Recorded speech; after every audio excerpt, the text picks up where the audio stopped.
We were on the road. We are Roland Martin Early Voting. We've been in Georgia since December 7th. We were in Albany last night. We're actually on the road going to Savannah. I'm hitting about 6 spots in Savannah. Then we're doing at Bethel AME Church. We're doing a Get Out the Vote rally at 3 p.m. And I'll be doing the show there from 6 o'clock. And so we've actually been traveling all across the state. We've been in Warner Robins, Columbus, Macon, Savannah. We've been all over Metro Atlanta.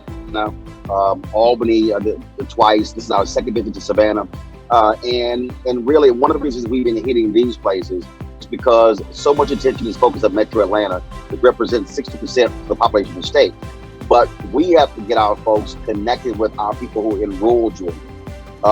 And so again, when you start talking about Augusta, when you start talking about all these different cities, we also had a rally in Athens.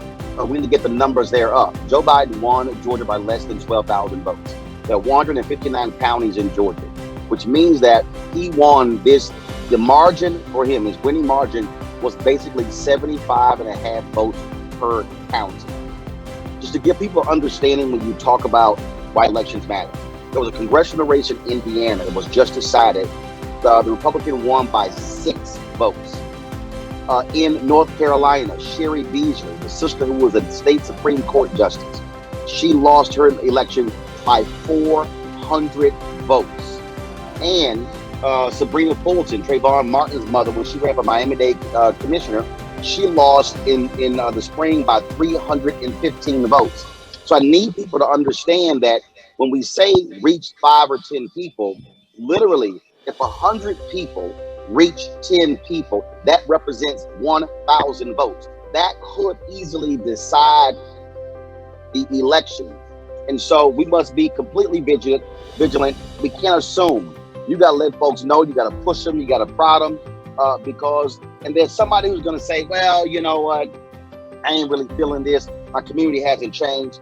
Then we must let them know that, well, what you're doing is you're letting somebody else decide your future.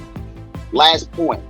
To younger folks, if young people voted, first of all, millennials and Gen Z, they actually now outnumber baby boomers.